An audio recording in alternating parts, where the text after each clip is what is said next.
En el programa de hoy vamos a tener una charla completa con un señor del cual usted ha oído su nombre, del cual ha oído muchos elogios, ha escuchado o ha leído muchos artículos, y es un hombre que viene a la Argentina cada tanto, pero es argentino.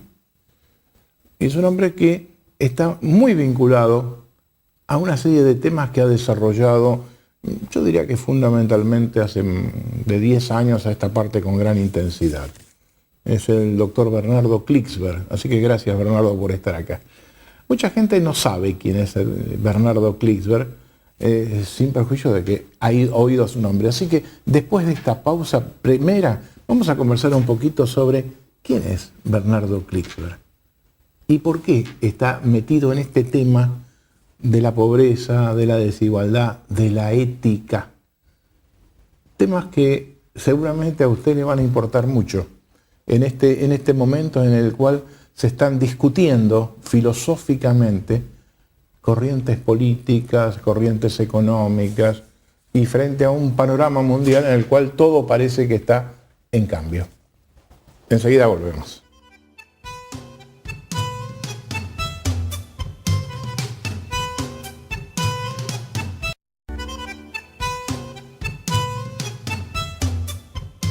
Bernardo, estás en Buenos Aires en este momento, seguís con mucha actividad académica, universitaria, presentando libros. Hay un último libro, Bernardo Klicksberg, Primero la gente, vamos a hablar de él en el curso del programa, que escribió con Amartya Sen, el Premio Nobel de Economía de 1998. Vos sos argentino, pero la gente dice, Bernardo Klicksberg, ¿de dónde vendrá? Viene de Buenos Aires. Sí, nacimos en un hogar muy humilde, muy pequeña clase media, en el 11, en Buenos Aires.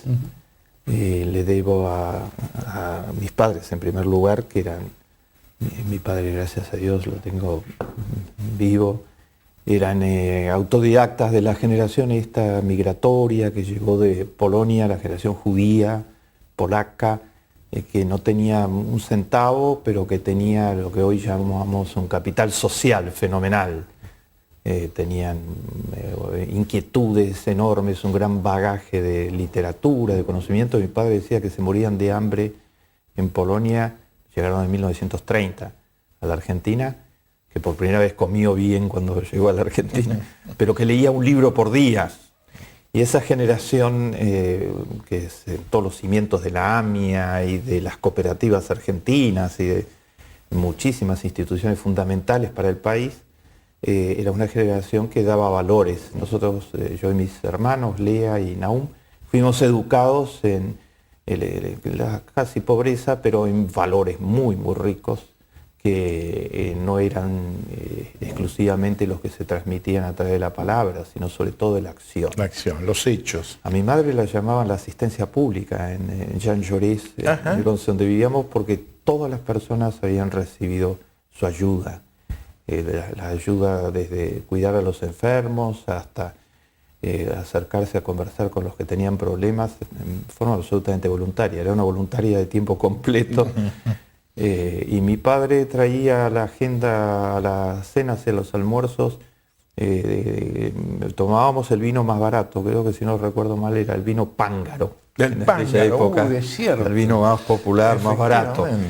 Pero los almuerzos eran de una riqueza fenomenal, porque mi padre traía la agenda del mundo. Su agenda hasta el día de hoy es la agenda del mundo. O sea, los grandes problemas del género humano le preocupaban a todos. Es decir, que ustedes crecieron en ese ambiente donde se hablaba.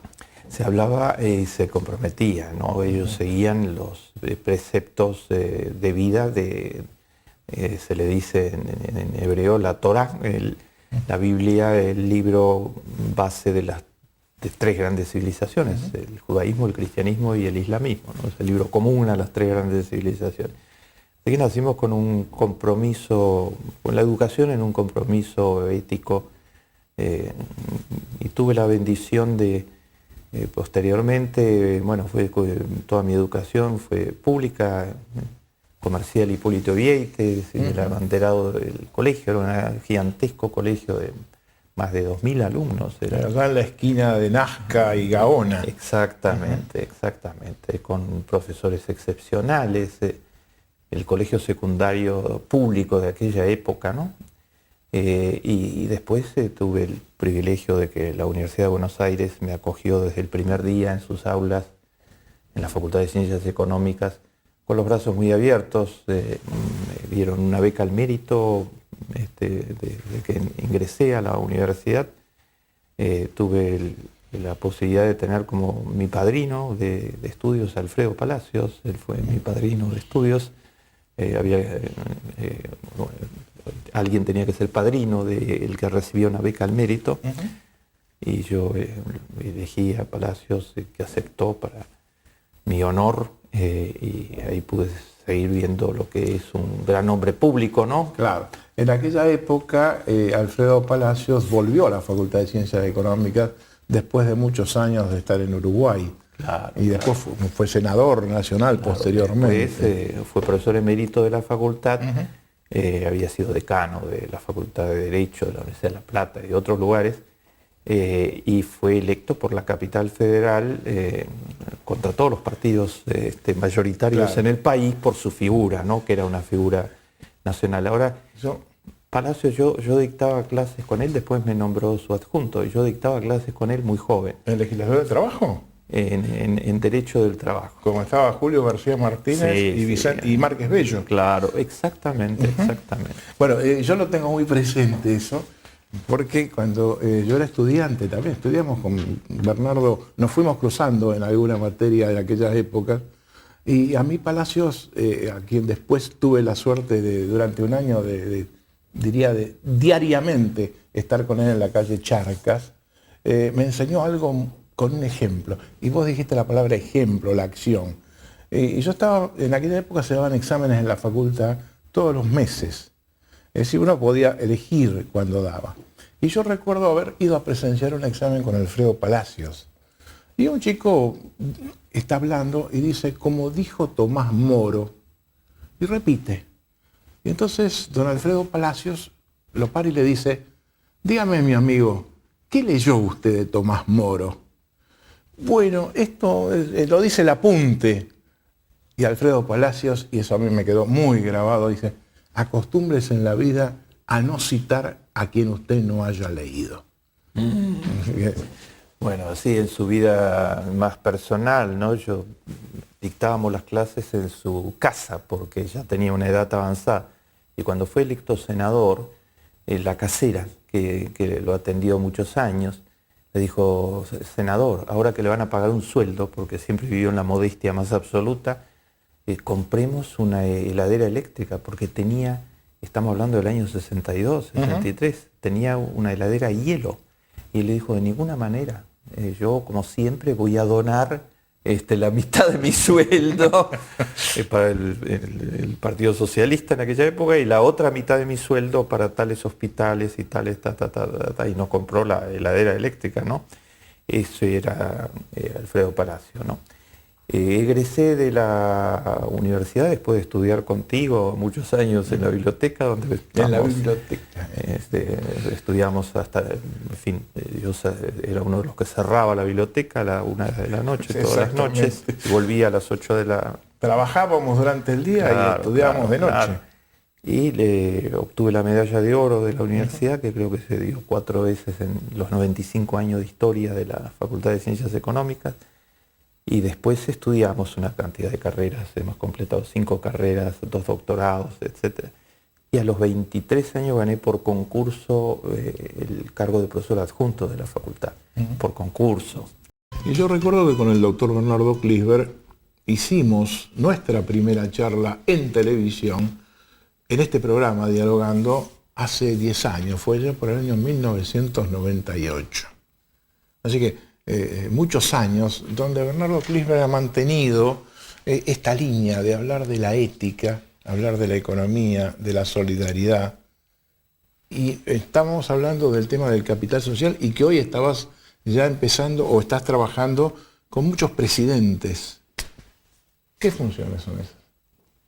Estamos en una América Latina con un escándalo ético fenomenal. Esta es una América Latina que ha crecido muy bien en los últimos 5 años, 4,7% de crecimiento interanual, favorecida por el aumento de las materias primas, por las remesas de los inmigrantes pobres que se fueron a otros países, por una cantidad de circunstancias y además con nuevos gobiernos con un mapa geopolítico cambiado que han intensificado la capacidad de compra de los mercados internos, la recuperación productiva. Le ha ido bastante bien a América Latina en los últimos 5 años, pero le ha ido muy mal en el campo social. A ver, ¿qué quiere decir eso? Quiere decir que 200 millones de personas en América Latina, Ricardo, actualmente 200 millones de personas viven por debajo de la pobreza. Y la pobreza, yo escribo en mis libros, Hacia una economía con rostro humano, uno de mis libros anteriores, la pobreza mata. La pobreza mata y enferma en América Latina. El año pasado murieron 23.000 madres, según la Organización Panamericana de la Salud, durante el parto o el embarazo. Eso es una tasa que multiplica 30 veces la tasa de los países desarrollados. El año pasado murieron 300.000 chicos antes de cumplir 1 año de edad por pobreza, por desnutrición, hacinamiento, falta de protección médica, falta de agua potable. Hay 60 millones de personas sin agua potable, 120 millones de personas sin un sanitario, sin un baño en América Latina. Eso es totalmente desparejo, disidente, no aceptable con las cifras de crecimiento de América Latina y con el Producto Bruto Per Cápita de América Latina.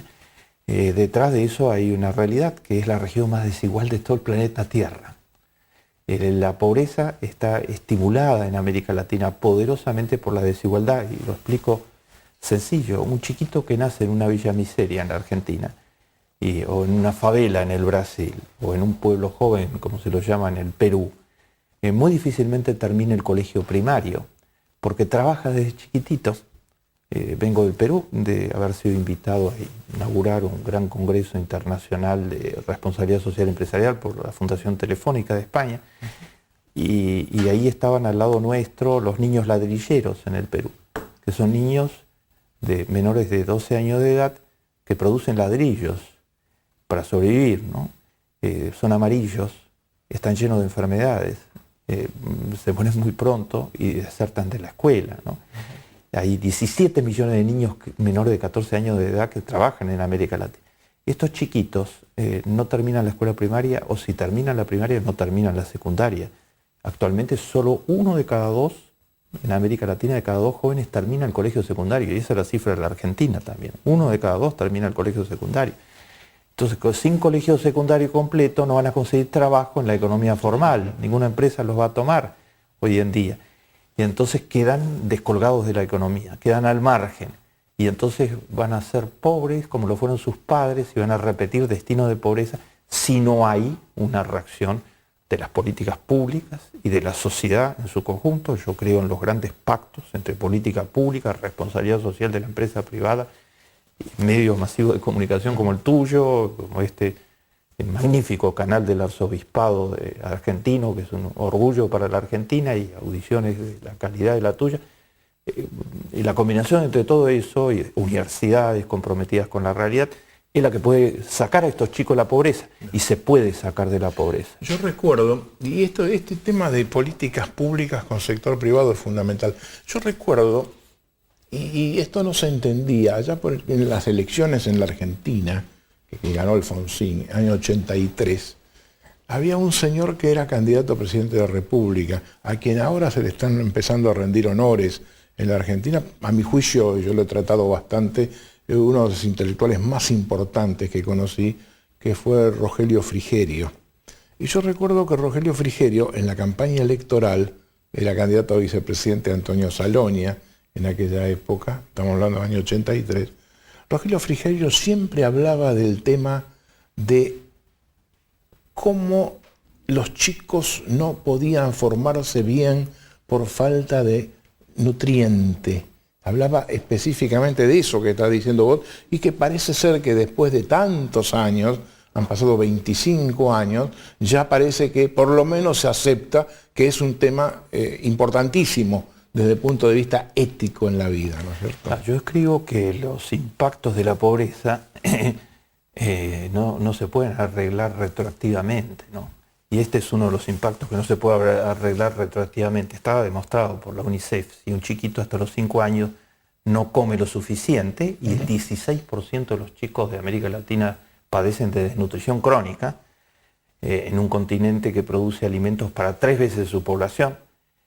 Si un chico no come lo suficiente, no se conforman las interrelaciones neuronales y queda con inhabilidades básicas desde el punto de vista neuronal para toda su vida. Eso no se puede enmendar después, no es que comiendo después. Comiendo más. Entonces, cuando los economistas ortodoxos neoliberales le dicen a la gente, aguántense, recuerdan, hay que apretarse el cinturón con el Zoharay, el ajuste va a traer después el crecimiento con caballo, etc. Cuando los economistas ortodoxos, los ministros de Economía y sus séquitos le decían a la gente, aguántense porque después viene lo bueno, estos chicos para ellos lo bueno que no vino nunca para nadie, pero para ellos no existe, porque la pobreza presente destruye la mente. Si un chiquito no come bien de los 6 a los 12 años, tiene raquitismo, o sea, su estructura ósea se debilita para toda la vida. En América Latina estamos destruyendo gente todos los días a través de la economía ortodoxa. Esto, vos haces hincapié en los economistas. Y el tema es, ¿y los políticos? Porque, claro, muchas veces, y esto conversando con algunos sanitaristas amigos, el planteo es, los políticos, por ejemplo, lanzan los planes de vivienda. Ahora, los planes de vivienda se ven, por lo menos la cáscara está por sobre la superficie de la tierra y se ve. Pero lo fundamental, a lo que vos estás señalando, el tema de agua potable, cloacas, sanitarios, van por debajo de la tierra. Y eso no se ve, con lo cual no se le da tanta importancia. Entonces, ¿cómo se logra cambiar esta mentalidad, digamos, de la obra pública visible por el tema electoral? Claro. Esto es dramático el punto que planteas, porque uno se pregunta, América Latina tiene la tercera parte de todas las aguas limpias del planeta Tierra. O sea, América Latina ha sido bendecido por la divinidad, tiene recursos naturales totalmente excepcionales. Y entre ellos, siendo una parte reducida de la población del planeta, ¿no? 550 millones de habitantes sobre casi 7.000 millones, tenemos la tercera parte de todas las aguas limpias del planeta. Y sin embargo, sectores muy importantes de la población no tienen agua potable. Esos son deficiencias centrales en cómo las élites de poder han manejado América Latina. Cuando terminó el periodo de Menem, tú recuerdas que nosotros cuando íbamos a la facultad, a la biblioteca, pasábamos por obras sanitarias. Un edificio imponente de muchas décadas, digamos, que aseguraba, era una gran empresa pública que aseguraba a la población toda una serie de prestaciones fundamentales en el campo de las instalaciones sanitarias y del agua en general. Cuando terminó el periodo de Menem, había sido reducida, la empresa nacional de agua había sido reducida a 5 empleados. O sea, no existía, había sido totalmente desarticulada. Se había privatizado salvajemente sin dejar ninguna capacidad regulatoria en el Estado, que es lo menos que se exige en un proceso de privatización razonable, etc. Y gran parte de la población del Gran Buenos Aires estaba sin agua potable, ¿no? Cambió, o sea, desde el año 2002 se reconstruyó una empresa nacional del agua, ahora el país tiene una poderosa empresa nacional del agua, pero te voy a contar que habiendo subsanado parte del déficit, sigue existiendo un déficit en el Gran Buenos Aires importante que la empresa nacional del agua está enfrentando, y se encontró con un problema totalmente inesperado. Cuando se le dio agua potable a mucha gente pobre en el Gran Buenos Aires, que no tenía una canilla en su casa de agua potable, se le dio el agua potable, una parte de esa gente, hay una excelente investigación dedicada a demostrar, y en algún sentido hemos desarrollado una nueva disciplina con Amartya Sen que se llama la ética para el desarrollo, y fue premonitoria de lo que está sucediendo actualmente. Tú conoces muy bien un libro mío, el libro anterior a este se llama Más ética, más desarrollo.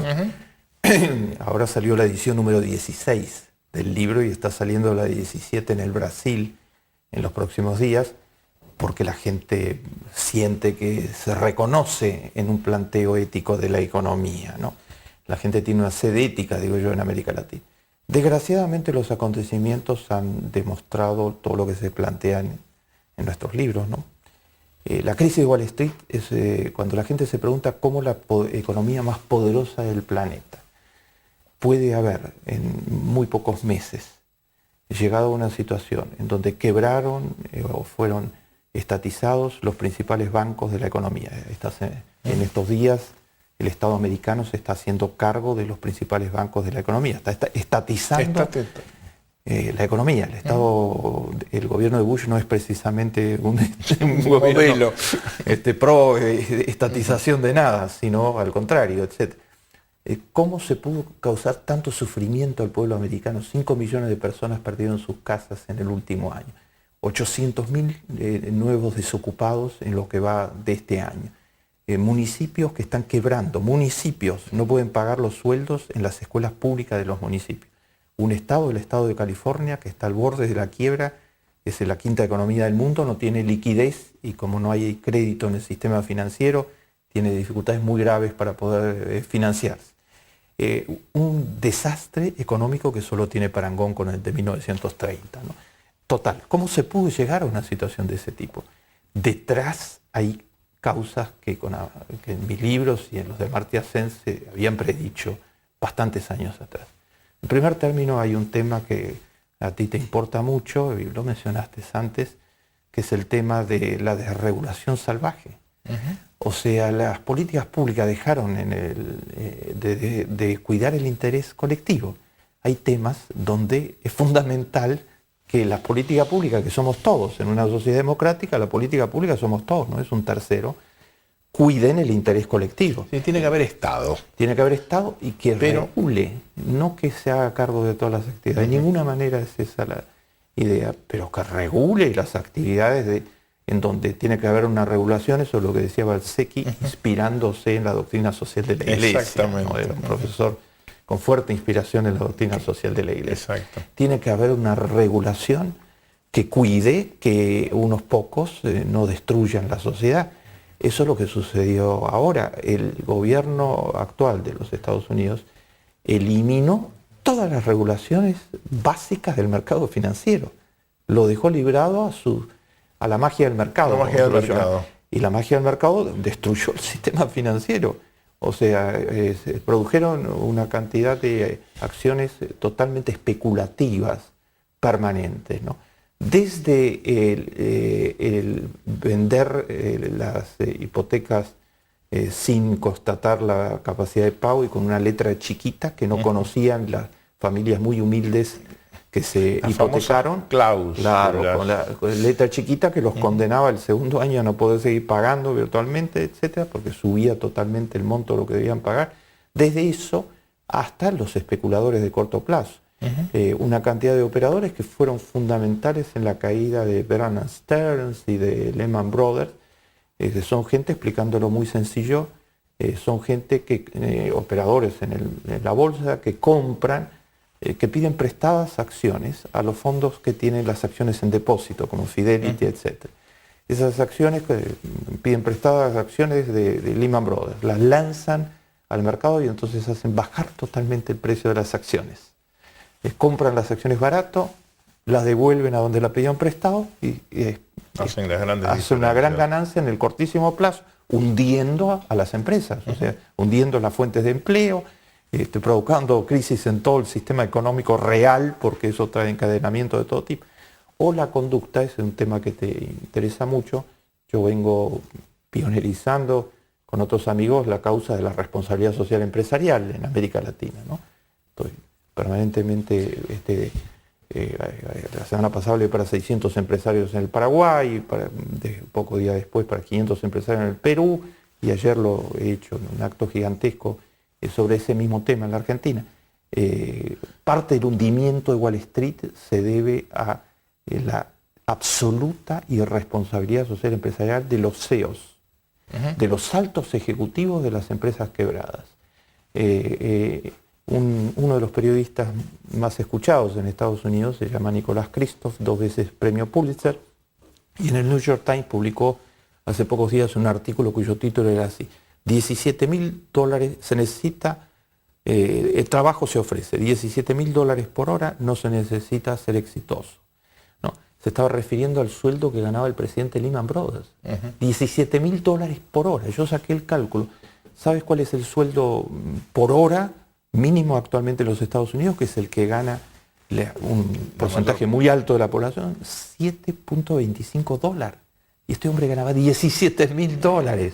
O sea, 2.000 veces lo que el sueldo mínimo. La doctrina social de la Iglesia, me honro de estar en un programa del arzobispado, la doctrina social de la Iglesia hace muchísimos años, en la voz de Juan el Bueno, en la voz de Juan Pablo II, en la voz del Papa actual, dice que estas diferencias son inadmisibles éticamente. Platón decía que las diferencias no pueden ser más de 3-1 en una sociedad, 2.000-1. Ahora, lo que la gente no sabe y va a aprender estos días, y en mi libro Más Ética, Más Desarrollo, sabes, tú lo conoces, hay un capítulo que se llama Ética para Gerentes, donde predecimos que esto está sucediendo. Estos ejecutivos ganaban sus paquetes remuneratorios, estaban ligados a las ganancias de las empresas. Entonces cobraban en acciones, en bonos, en diferentes formas, ligados. Entonces inflaron las ganancias. Claro. Estaban llenos de hipotecas que no se iban a poder pagar, de derivativos que no valen nada porque son artificios financieros. Y disfrazaron todo eso, inflaron las ganancias para ellos cobrar hace los unos paquetes. años pasó también con los casos de Enron, Parmalat. Bueno, esta es una reedición en donde la codicia del ser humano ahora lleva a toda la sociedad a peligros extremos. No. Ahora, la descripción es correctísima y seguramente cuando vos hablas de estos temas, la gente o los empresarios dicen, esto es lo que hay que hacer, o esto es lo que tenemos que tener. Y la pregunta es, ¿cuánto hay de realidad? ¿Cuánto hay de hipocresía? ¿Y cómo se puede realmente hacer que esto, el tema de la ética, de la responsabilidad social empresaria, sea efectiva? Y yo siempre cuento una anécdota, y el próximo bloque me vas a contestar esto. Hablamos, muchas veces hemos visto empresas que han publicitado en la Argentina hace años atrás, qué sé yo, la entrega de 100 computadoras para una escuela de Salta o de Jujuy, y los millones de pesos gastados en publicidad para destacar su hecho ético y su responsabilidad social. Es decir, que no hay ninguna razonabilidad entre el hecho social y lo que se gasta para publicidad. Pero te lo dejo esto para la última parte del programa, después de esta pausa.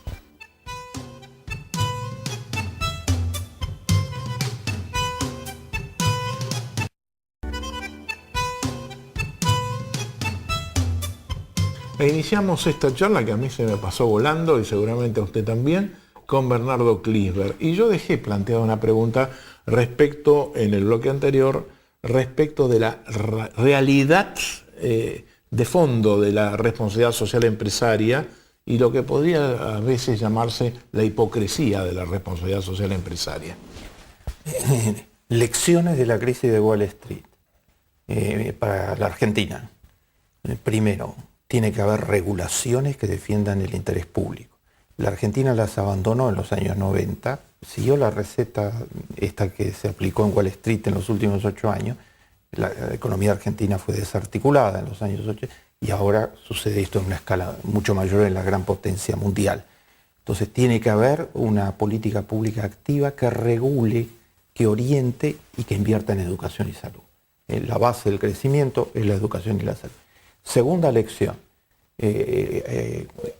las políticas de regulación tienen que ser implementadas y para eso se requiere el control de la sociedad. Tiene que haber auditoría de primera calidad, a lo que tú te has dedicado. Las personas pueden desarrollar su capacidad empresarial, que me parece una bendición para la sociedad. Este es un tema importante. Y para eso crédito para los pequeños y medianos productores, fortalecimiento de la educación rural, acceso a tecnologías. Ahí el interés público y el interés privado ahí entran en perfecta coalición, en perfecta conciliación. En esta conciliación de interés público y privado está la acción del Estado que vos estás planteando. Pero el Estado lo que tiene que tener, es decir, el Estado en definitiva es gente. y gente que tenga ideas muy claras y que no tenga ideologías que puedan indudablemente enervar este planteo que vos estás haciendo. Sí, el Premio Nobel de Economía Stiglitz dijo estos días, y lo mismo dijo el presidente de Francia, que no es muy pro-Estado, digamos, Sarkozy, el fundamentalismo de mercado ha muerto.